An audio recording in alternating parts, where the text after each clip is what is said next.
à Chuck B Critique. Aujourd'hui, je vous donne mon avis sur le tout nouveau film de Ian Englund intitulé Sam. J'ai tout le temps tout fait pour t'aider à avoir la vie que toi tu veux. Mais regarde, j'en ai plus de vie, là!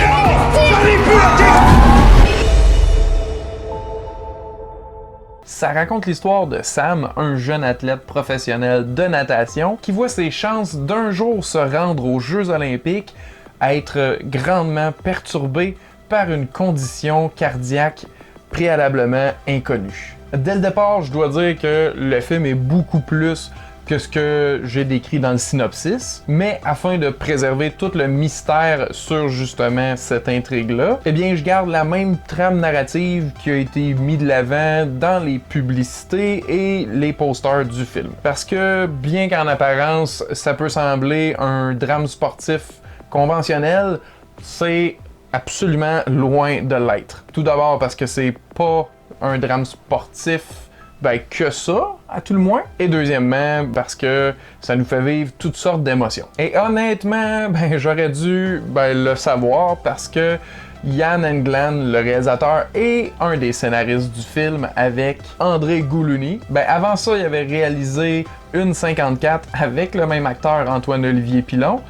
Et c'est un petit peu le même squelette de prémisse, c'est-à-dire un athlète sportif qui vise un but, un objectif et qui reçoit un bâton dans les roues qui n'a pas du tout rapport avec le sport et qui justement lui fait perdre un peu cet objectif-là de vue. C'était vendu vraiment comme un drame sportif qu'on sait un petit peu ce qui va arriver, puis on savait pas du tout ce qui allait arriver, vraiment pas. Donc là, c'est encore un peu le cas, même si c'est pas du tout pareil comme Une 54. Rapidement, le film nous prend au détour, puis revire complètement toutes nos attentes et nous amène ailleurs. À partir de ce moment-là, je dois quand même mentionner que il y a un élément qui est ressorti pour moi de l'histoire et que je me suis tout simplement dit, c'est assuré que ça va revenir dans l'histoire, c'est pas là pour rien.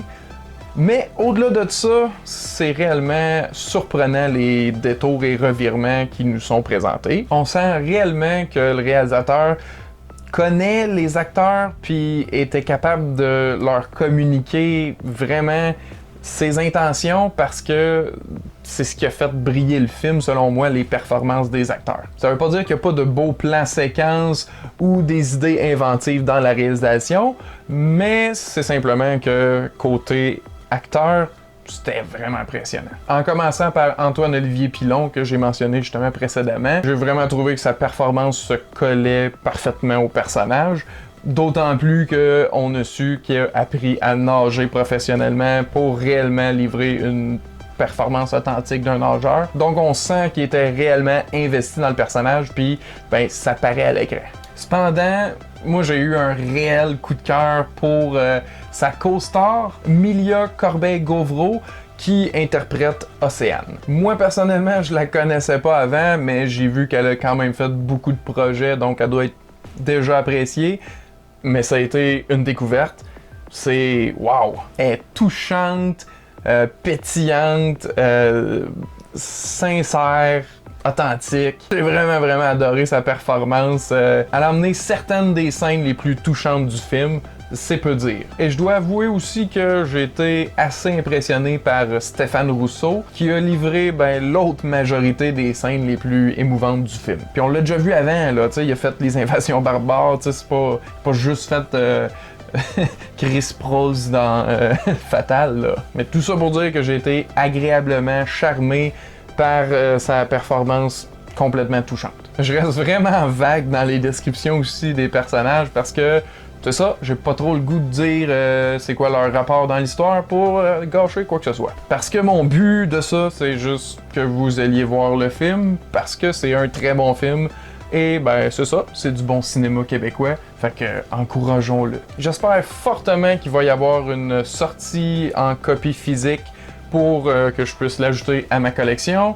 Mais c'est pour ça que justement je dis aux gens d'aller le voir au cinéma, parce que encourageons-le quand il est dans les salles, le cinéma québécois. Sinon, on sait pas où il s'en va, il disparaît dans les limbes. Donc c'est ça, faut l'encourager faut le supporter. Ça vaut vraiment la peine. C'est un très bon film qui va vous surprendre et c'est ce qui en fait un long métrage à découvrir. En tout cas, j'espère que malgré que j'ai été super vague, je vous aurais donné envie de le regarder. Alors si vous prévoyez l'écouter ou vous l'avez vu, ben dites-moi tout ça dans les commentaires ci-dessous. Un gros merci d'avoir écouté, à la prochaine!